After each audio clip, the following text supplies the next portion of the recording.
Go crazy. Let's go.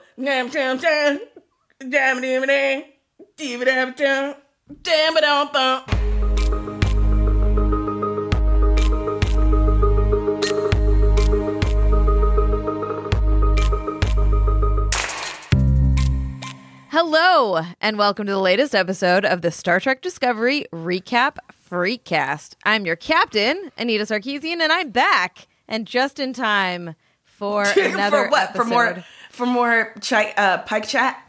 Oh, we? Should we start the Captain Pike podcast? No, we That should be the bonus. We should not. You can do it. And that lovely voice you hear is my co-host and very able ship's counselor, Ebony Adams. Can you imagine if you were serving on a starship and you had to come to me with your your problems? Oh my God, I would jump ship. I would absolutely mutiny. You know what's funny is I actually do come to you with my problems, and it's kind of usually terrible. Exactly. But in my defense, I tell you, my advice is always terrible, and I'm not licensed. It's true. Although I will say, the last couple times I've needed your help, it's been very useful to me, and your advice was actually good. So maybe you're turning a corner in your old age. No, I feel like my ratio would have to be a lot better for me to get a gig on a starship, and that's for everyone's health, including mine. All right, that's true. All right, before Ebony gets a job as a counselor, I want to let you know that Feminist Frequency has a brand new Patreon. Do you know what Patreon is, Ebony? I do. Do you want to tell our people what it is? Patreon is a way for folks to support independent creators, artists, etc. with, hey, a couple bucks a month, more than a couple bucks a month. It allows us to keep doing amazing work and also keep in touch with you in a much more regular, consistent, dynamic way. It's awesome. Y'all, I am reading every comment. I'm just saying. Yeah. So come to our Patreon. Leave us messages, give us money. We will love you forever. And you can do that by popping over to patreon.com/femfreak. And that is for all of our podcasts and Feminist Frequency in general. And so you're helping us out a whole lot. So yeah, I don't know why I'm dragging this out. Come hang out with us on Patreon. It's great. All right. On this week's show, we'll be giving you our thoughts about episode 9 of season 2, called Project Daedalus. To get into it, I would love it if Ebony would give us the captain's log about what happened. Counselor's log. When the Discovery crew infiltrates Section 31's headquarters, suspicions arise that the crew may have a traitor in their midst. Burnham tries to help Spock, but Spock straight up acts like a dick. And her efforts don't go as planned. Anita, let's get into it. Let's get into it. Okay, I would like to say, first of all, that I wish that we could not talk about this episode and just have a second podcast episode about the last episode. Because, y'all, the one I wasn't on, I fucking loved. Like, I was having so many feelings about it, and I enjoyed it. Okay, I don't know if I loved it, but I was like, yo, I'm here now. Like, I am in Star Trek Discovery now. I thought it was so good, except that Pike was cheating on me, that fucking asshole. Anyways. He never said he would be true. Like, you guys, it's been a long-distance relationship for the entirety of your time together. The man, had to go dip it. He never told me about this open relationship he had with this other woman. That's not cool. What a That's dick. not cool. I know. Yeah. And here I am being like, oh, look at how great his masculinity is. Blah, blah, blah. Fuck it. Anyways. This is so hard for me. People talk about this podcast, and I just want you to know that I am working so hard to not lose my mind every time Anita brings up Pike. Like, it may seem like this is easy for me, but it is so difficult. Okay, so I was going to wait, but I think it's time. Okay. I think it's time for my special surprise. So Ebony had no idea until this very moment that I had a special surprise for her. So I'm going to send this to you, and you're going to describe to our viewers what it is, okay? Oh, God. Okay. Or listeners, sorry. All right. All right, everybody. Here we go. Okay. I am opening. Wow. Who did this for you? Can I hire them to completely, decorate my house take over my life. You should tell people what you're looking at. I'm too emotional. So this is oh my God. Like whoa. I can't believe you sat on this. How long have you had this? We've been working on it for a couple of weeks, but I just got it finished yesterday. Okay, so longtime listeners, one of you three, will remember that Anita has wanted to get married to Pike for a while. Even though I don't support their relationship, I graciously offered to conduct the ceremony. Some amazing genius sent Anita, like, who did this? Just say what it is and I'll It's a picture. It's a wonderful illustration of Anita and Pike getting married and me as the officiant raising my hands. Oh my God, this is amazing. We're all in Star Trek gear. My hair looks amazing.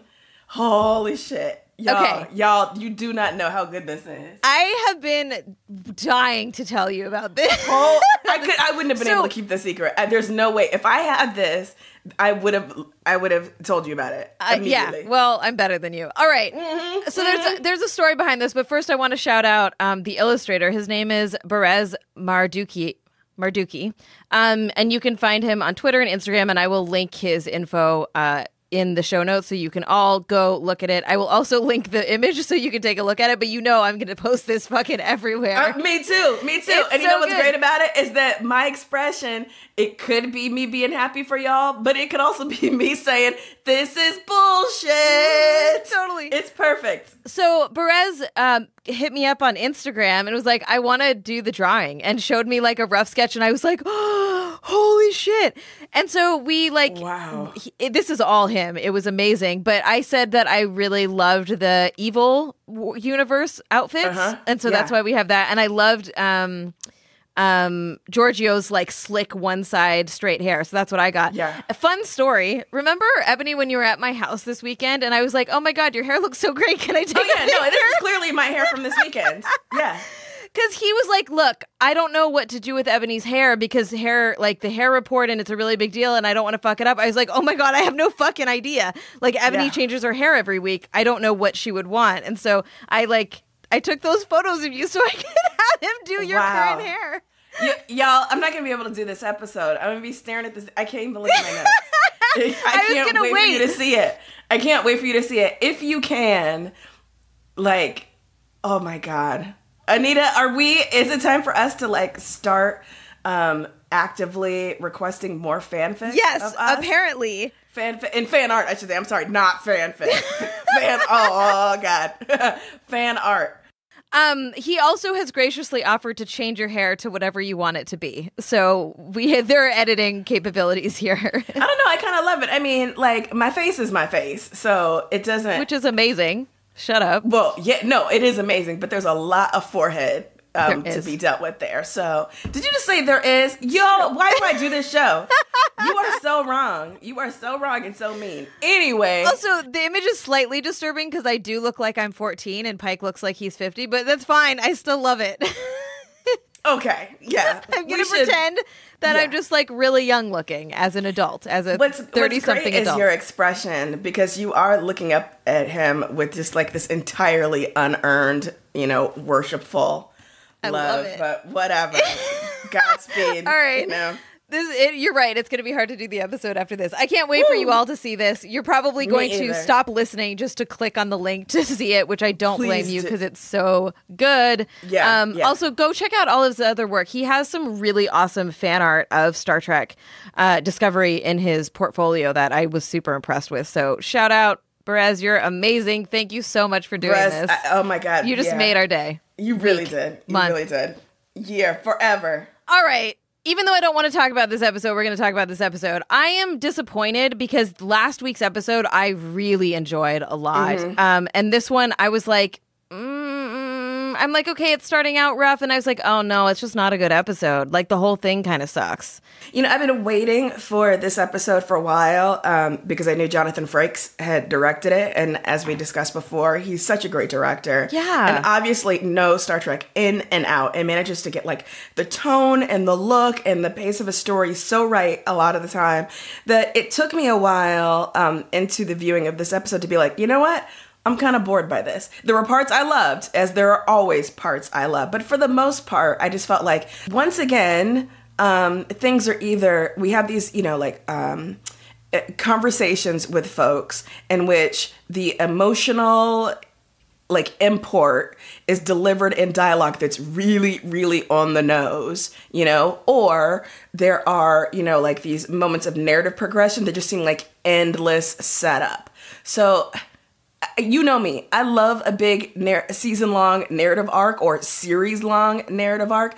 But at this point, I'm like, y'all, we need to get something resolved, whether it's the Red Angel, whether it's this whole thing with Arium and, AI, whether it's, how did all sentient life in the universe get eradicated, whatever. We just need some answers on some of it. You cannot save all of it until episode 14 or whatever. Which is what they're doing. Yeah, and I just feel like, come on, there's a lot of loose threads here. Let's start to wrap some of these up. Okay, so we start the episode with Admiral Cornwall showing up on Discovery, so everybody is a fugitive now, and she is encouraging them to go to Section 31's home base, or, whatever, to deal with this thing called Control, which is the first time we've ever fucking heard of this thing. It was so weirdly cheesy and contrived in this way that I'm like, and it's called Control. The whole time I was like, the fuck are you doing? How did you get good and then so bad all of a sudden? So this version of intelligence, the intelligence community, and covert ops in the Star Trek community is such a boring version of something that I love in Ian Banks novels called Special Circumstances, which I will not go into here. But did it seem to you that Admiral Cornwall convinced Pike to sort of really up the ante on their fugitive behavior? Yes. She just basically was like, here's the deal. Admiral Patar is a logic extremist. I want you to straight up go, we're going to fly into the mouth of the beast to Section 31 headquarters. We're going to arrest her, and then we're going to take over control. And he was just like, hey, look at my face. Don't I look like I'm into it? I'm like, this seems like something you would want to have a few more conversations about. I hate to talk shit about my lying, cheating fiance, but he's kind of a pushover. God, this is what I've been saying throughout, Anita. This is what I've been saying.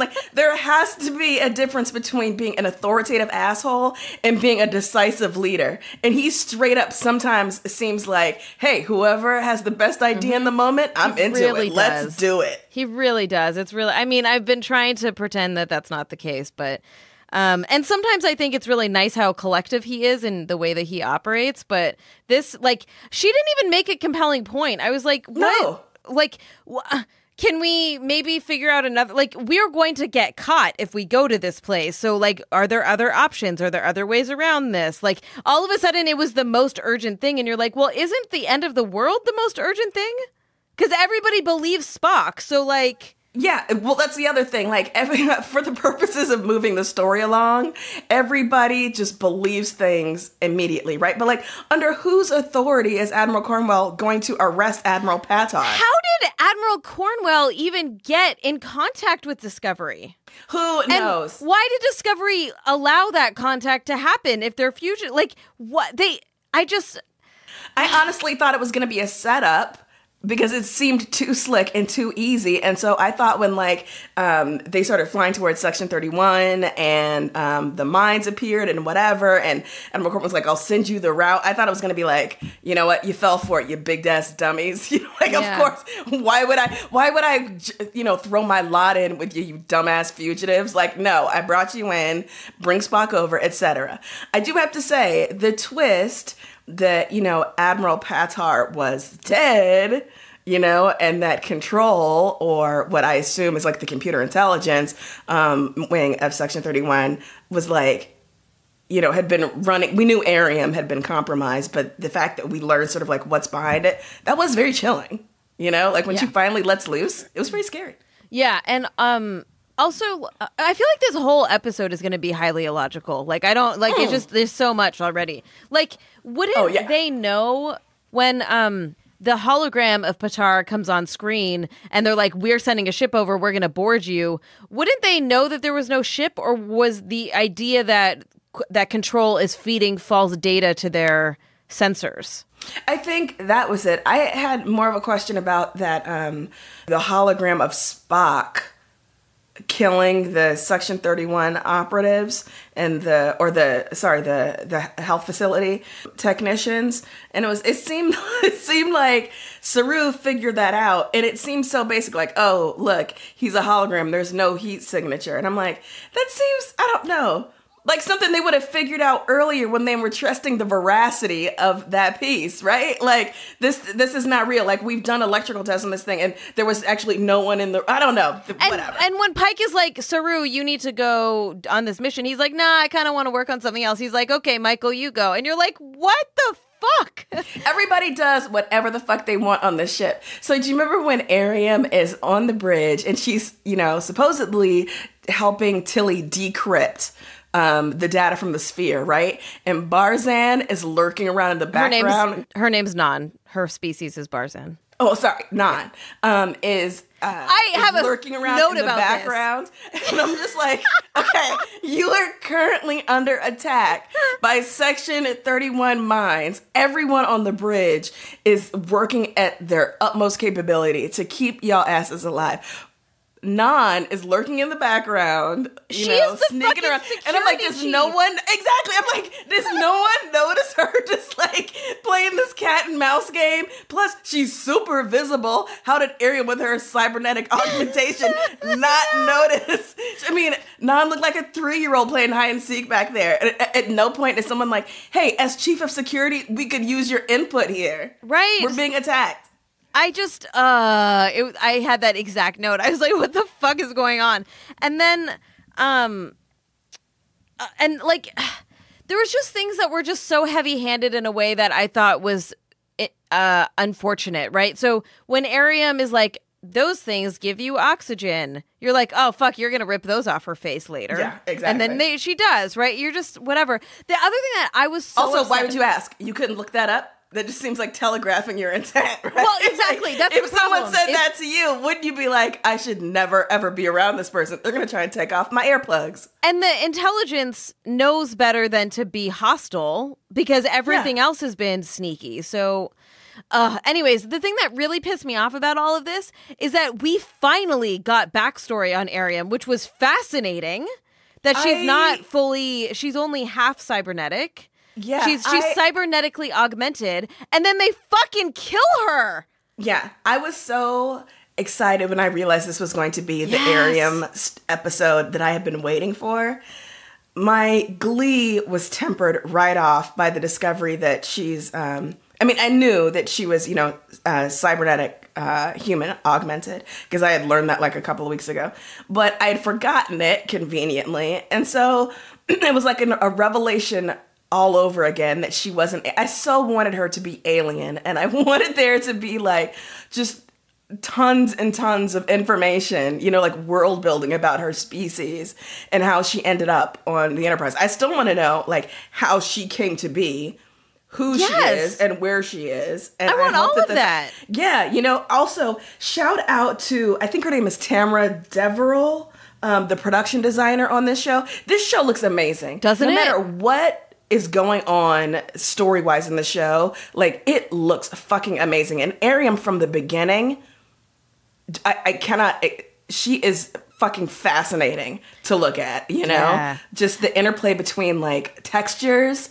and lines and colors, these people are operating at the top of their game. Yeah, I had a friend who popped over at the very end of this episode, and he was like, this looks like a movie. Mm-hmm. Like this production is real good. Oh, yeah. I was like, yeah, they got a fuck ton of money. Like, yeah, it looks that, yeah. And here's the thing is, I've always called him Jonathan Frakes. How do you say his name? Frakes. God.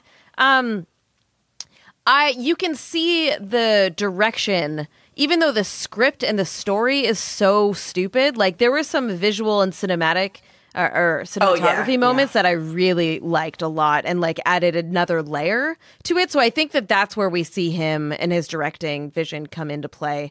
Although it could be the cinematographer of that episode, I don't know. But there was definitely like, this episode did feel more dramatic and more cinematic than others. And it could be because it's the end of the season and all of that, but I also think that, perhaps because he's an actor himself, he really does get great performances out of people. And so about every, third or fourth episode, Burnham experiences some huge loss and we see her break down, right? Like, I don't know how she's still operating at this point. But her scene with Spock, even though he was being just like a straight up asshole, he wasn't wrong about the stuff that he was saying to her, at least not entirely. And I really felt the work that, like, as an actor, you could see that playing off someone like, Ethan Peck, the guy who's playing Spock, Sonequa Martin Green, when she's working with someone who's, allows her to kind of dig in that way, she's very good. Yeah. And so I was really moved by that scene. And it's so brutal to watch the grief play out on her face when he says, like, I mean, he's doing it in the worst way, but he's like, yeah, what could you have done? Of course you should have known what to do. You were a child fighting like a warlike race. Why didn't you fix it? And of course he's trying to, explain to her, like, you can't stop beating yourself up over this. You can't take on this burden as a way of avoiding the grief. And just the way she's just like, oh, she just can't do it. It's too much. Yeah. Kudos, Ms. Green, for that scene. Man, he's playing a really good Spock. Mm-hmm. Like, I'm really impressed a lot. I'm like, that beard has gotta fucking go. Like, I started loving the show in the last season when she said whatever she said about, like, you think that beard's working for you. I was like, oh, I love this show forever now. Yeah. But he's really good. And I feel like he, like what you're saying, he helps elevate. So, we don't like Stamets. He's fucking annoying. But the scene with Stamets and Spock, where Stamets is like, you're a dick. Like, it worked really well. And that dynamic between the two of them, I was like, you could feel it. So with Spock and Michael, I think you're dead on that there's an emotional weight here. And I think one of the interesting things is that Spock's, like, hyper attention to logic makes it so, like, he is expressing these factual, as he sees it, these factual things about her behavior, but without any kind of care for humanity, right, for the humanity of it. And I think that there's something about, like, a deeper conversation here around how do we express, how do we identify things in each other? How do we, like, express that with kindness? Or is kindness even necessary? Is tough love? And, like, there's a lot that can be unpacked in the way that they communicate with each other, which is also part of, I think, why Vulcan, or where the idea of a Vulcan came from, right? Mm-hmm. In general. Like, I'm not the first one to bring up this idea, but watching these two specifically, who are both struggling with, like, Vulcan identity and human identity, I really enjoy that interplay. Yeah. And that scene, when Burnham finally says to him, like, I don't know what's going on with you, but don't take out your anger on me. Like, the scene doesn't, Spock isn't allowed in that moment the refuge of assuming that he's telling her these hard truths and from some sort of, like, objective, rational, place, Yeah. Like, she forces him to confront that, like, no, you're angry and that's why you're telling me this. And that's why you're telling me this in this way. Yeah. This really has, nothing to do with you trying to help me get better. You're lashing out at me because you're angry at something and you need to figure out what that is. And that absolutely is something that Spock needs to do. But in that moment, having taken refuge in, his logic for so long, he's sort of just, like, wine drunk on the feeling of expressing those large emotions. Yeah. I really, when he basically yelled, like, I think he did such a good job because you can see the anger building in him as he's trying to remain logical, and you can see that tension of it starting to come out. And then when he basically yells, failure is liberating, and for the first time I enjoy expressing emotions, and he knocks the chess table off. Yeah, off the table, the chessboard off the table. Sorry. I just loved all of that. I loved everything that was happening there. It was so uncomfortable to watch, right? It was so uncomfortable watching them. And like, it's been uncomfortable watching them because Michael is approaching Spock in a way that Spock cannot receive. Right. And he has his own internalized anger that he's not dealing with because he's trying to not be human, right? Mm-hmm. Shout out to, I don't know if this was intentional, but there is a Xena reference, or it's close enough to a Xena reference. So when Stamets is like, I didn't know you knew how to do electrical stuff, he says, I have many talents, which sounds a whole heck of a lot like Xena's I have many skills. Oh, boy. I might be stretching. I think so. I'm glad you recognize that. And I'm going to pretend that that's the case because I really liked it. You know what? You go ahead and have that illusion if you want, and the rest of us will be over here in Rational Town. So I think one of the things that's interesting, too, is that Spock is, like, obsessing over why he's the one that the Red Angel has come to. Mm-hmm. And part of me is very rolling my eyes because I'm like, cool, another white dude that's the savior of humanity and blah, blah, blah, like every other fucking story. Like, I brought this up on our main podcast, but in The Expanse, or I think that was on the bonus episode of the main, but in The Expanse, like, I really hate the main character, Holden. He's the most boring fucking character ever, and it ultimately ends up that he like is the one that knows how to save all of humanity and all the people and all the things, and you're like, why? Stop it. But that's what's great, right? Is that it turns out Spock isn't the one. Michael is the one, you know? And so my assumption is, and I think this is where we're being led, the Red Angel has been using Spock because Spock is connected to Michael. Michael did not have the ability mentally to like mind meld with the Red Angel and, you know, sort of take on what the Red Angel needed Michael to know, right? So they're flipping the trope a little bit. Exactly. So it's like, you know, oh, you thought it was you, Spock? It ain't you. You were just a way station. Like, you were just, you know, the way we got to Michael. Now, that is radical, right? That like, is how cool. often does the black woman get to be the one, get to be the Neo? So that shit at the end, the everything is because of you, it wanted me to kill you, find Project Daedalus. Yeah. I was like, oh, what is, I did not see that coming. Like, I literally was like, oh, it's Spock. Like, I just, you know, I'm so used to that, and I don't expect the show to subvert that, and they did. Well, we'll see what happens. I'm still... Right. But everything is because of you doesn't necessarily mean that it is Michael and that it's not Spock, but it means that there's something happening here. Yeah, I'm wondering, now, unfortunately, my Star Trek knowledge is not encyclopedic enough. What? Everybody is surprised. For me to have any predictions about where we're going, but the fact that what she's now supposed to search for is called Project Daedalus, like that doesn't ring any bells for me, and I look forward to people telling me, oh my god, I can't believe you didn't immediately think of this. But if we think about like the myth of Icarus and Daedalus, like, is there going to be some scientist who, you know, has been, because of his or her, you know, their overwhelming ambition, they created this control system that went, you know, wildly beyond expectation? Is it going to be some sort of like Noonian Soon or Richard Daystrom kind of thing, you know, where there's a new version of AI and Android out there? What is it going to be? I want to hear everyone's theories. I do too. Well, we only have one episode left. Wait, we do? Yeah, next week is the season finale, I think.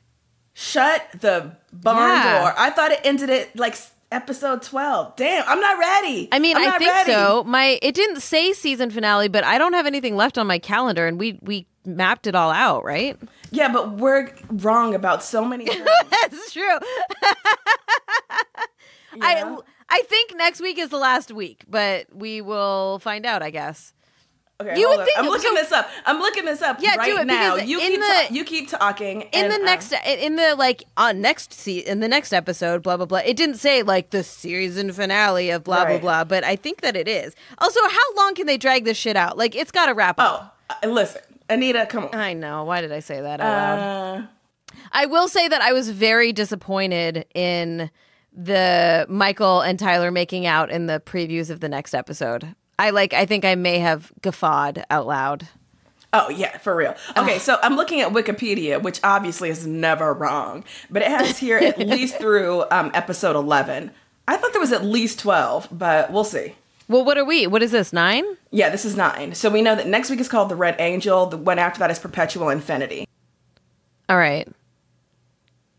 Well, we might have a couple more episodes. We'll see. Well, they listen, I hope we do, but they better not keep just throwing new shit at us, like new plot threads, like wrap some of this stuff up. I mean, it's time for them to like Calypso. Did you watch the short tracks? No.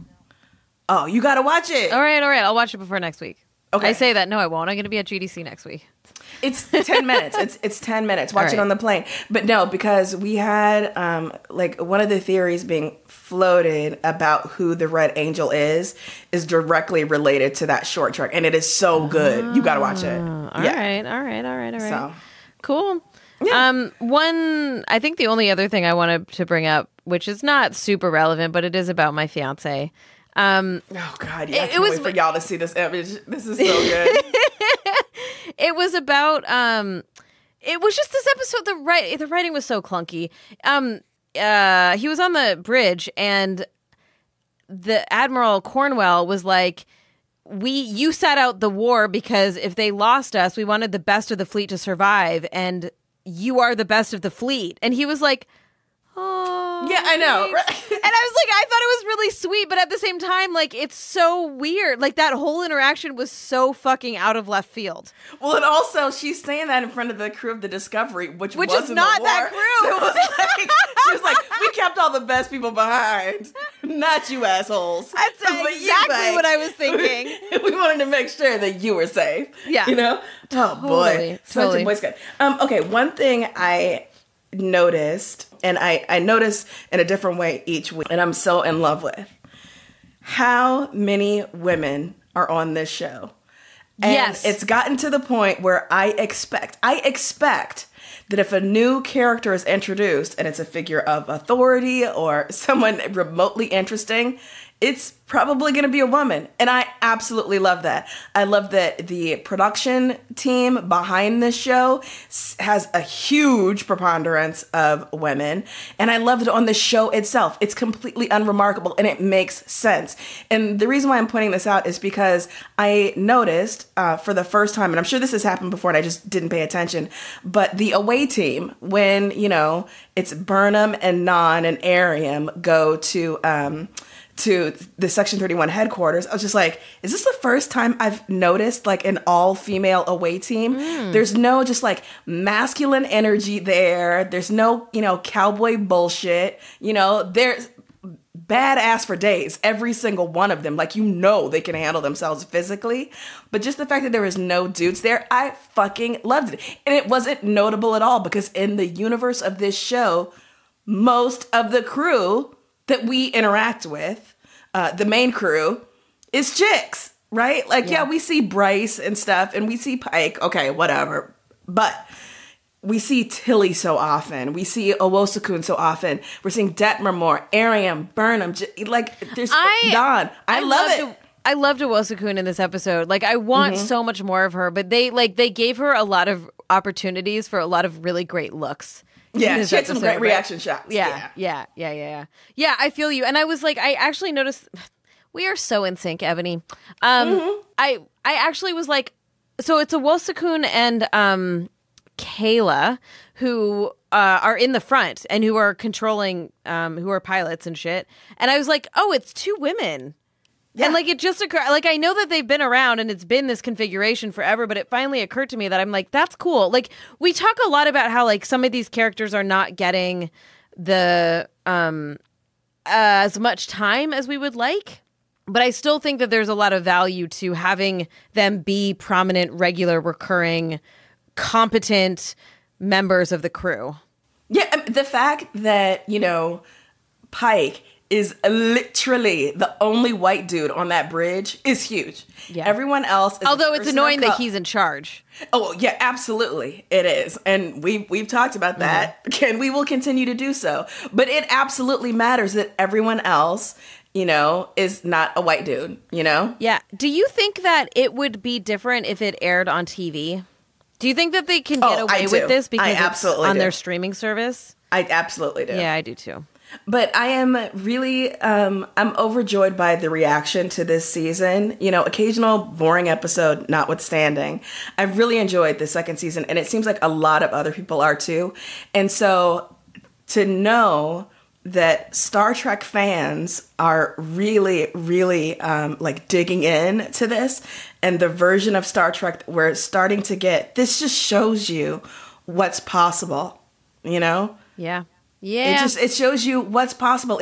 I like looking at this show, and I love knowing that this is a version of the future that makes sense. It does not make sense in any, you know, rational way that in the far future, like our systems of, you know, of social hierarchy will be endlessly replicated over and over again. That is a failure of imagination. Yeah. In a lot of fantastic fiction. And so to see this just like crew of like wonderful people of color and women, like I'm so into it. And I'm queer so folks. into it. And disabled folks. I want yes. I want like main crew that's disabled, man. Let's do that. Season 3. I absolutely do. And, you know, speaking of that, like, given the way that I have not been able to stop thinking about Alita and disability and augmentation in Alita, you know I have thoughts about actually, Ariam question. and Detmer for that reason. And Non, because I was going to say, augmented. does Non count as disabled with the fact that she needs augmentation to breathe?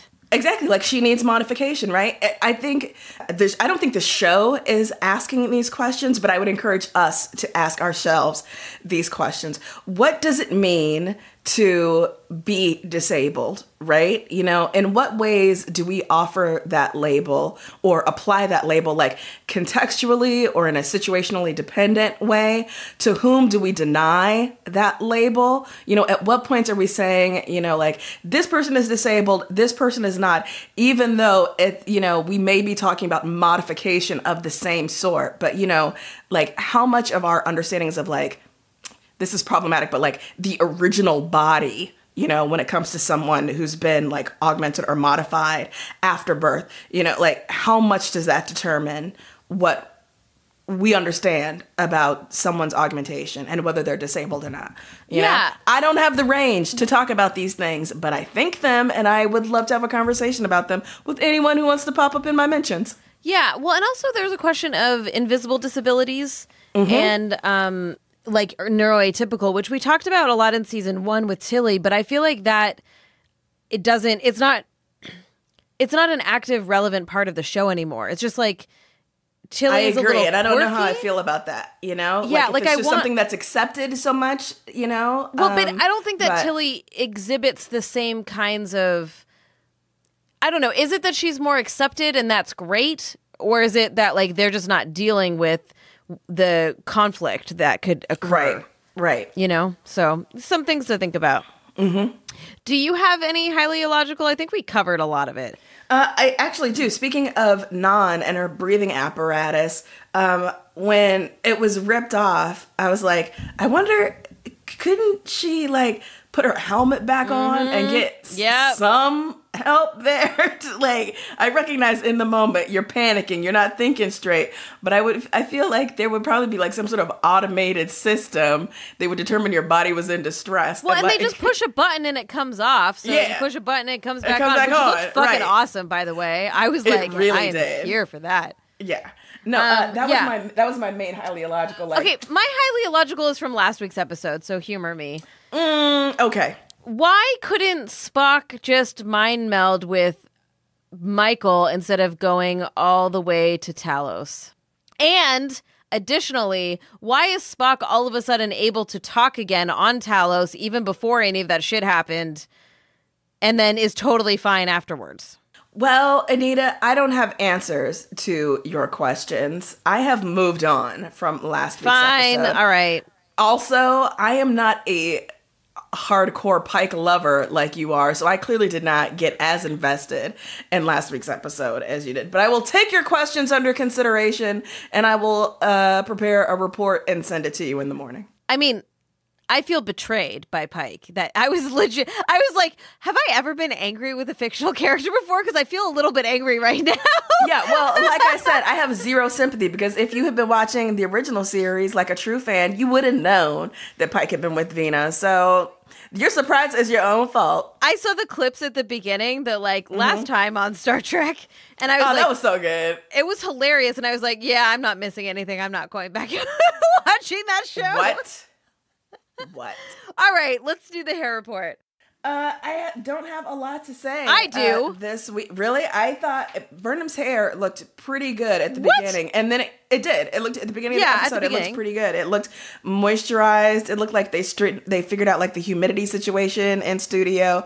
It wasn't until the end, after she had helmet hair, that I was like, okay, sometimes when they get pressed down, you need to carry a pick, Michael, and you need to fluff that afro glow up. Why was it so helmet hairy? And then did you see the hairline along the back was kind of popping out? It does that every episode. I no longer add that to the hair report because listen, they don't know how to make that wig lay down, and I don't know how to help.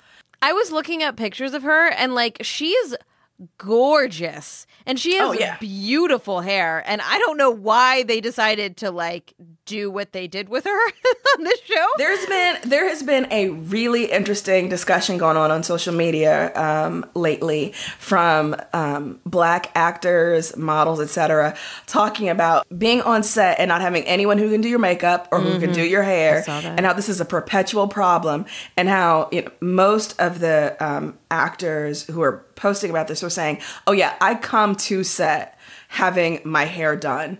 And bringing all of my products. Exactly. Makeup, because they never have someone who can do it. And that's appalling.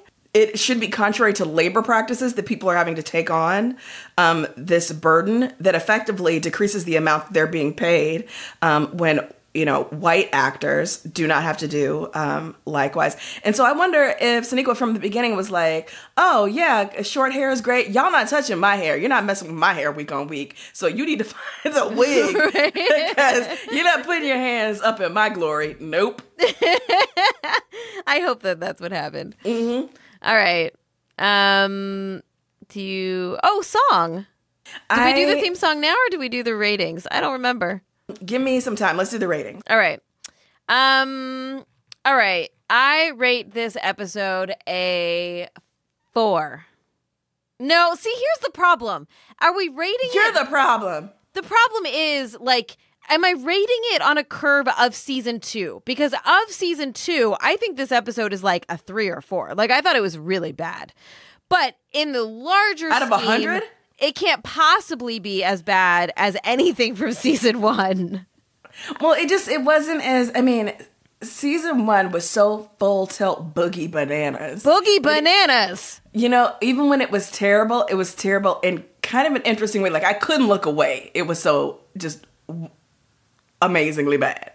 This was just kind of, for large parts of it. Yeah. And that, it makes me sad because it was an Arium episode. I know. I hope that there's some way. It seemed like an ending for Arium, but I was like, I really don't want you to die. Me either. I don't know how they can bring it back, but they brought Hugh back, so I know, like right? I said, no one dies in the show. Oh my god! And I didn't even get to talk about the fight between.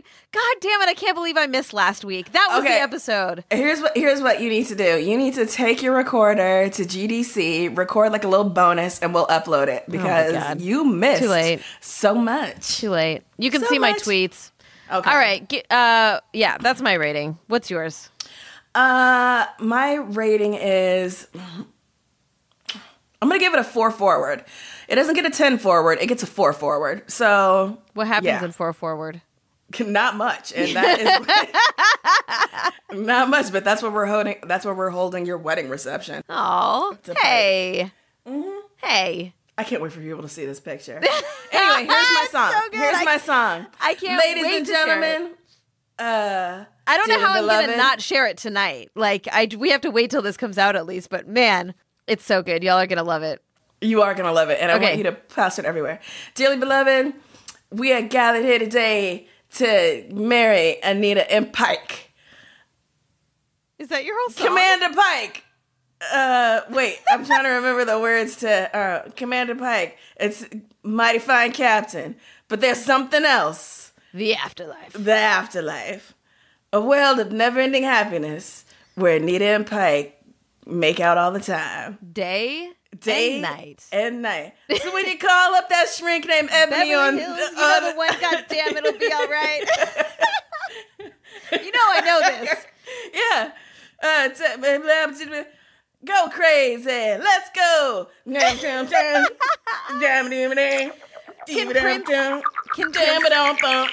Prince be the band at my wedding? Yeah. Thanks. I think you definitely get... Oh, you should get Princess. Oh, fuck yes. I've seen them live. They're playing in New York soon. If you are in New York, go see them. They are a Prince cover band with Maya Rudolph and a woman who is not as famous as Maya Rudolph.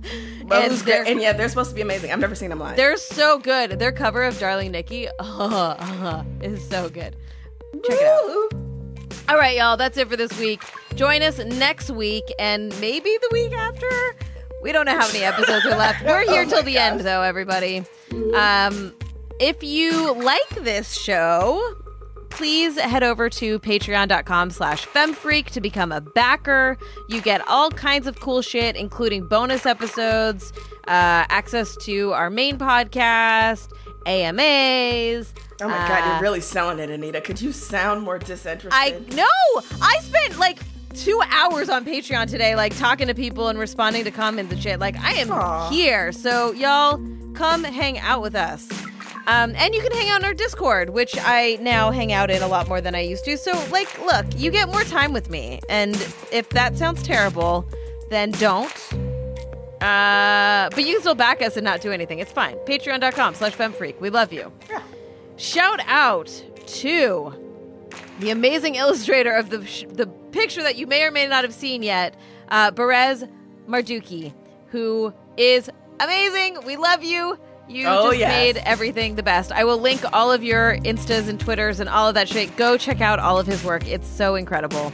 Thanks go out to our producer, Taylor Simmons. And oh my God, what is happening to me? Thank you to Taylor Simmons, our producer, Sarah Norales for technical support, Ray Abelar for her designs. Oh, I feel overwhelmed. Wow, good work. Thank you. Goodbye, everybody. Bye, everybody.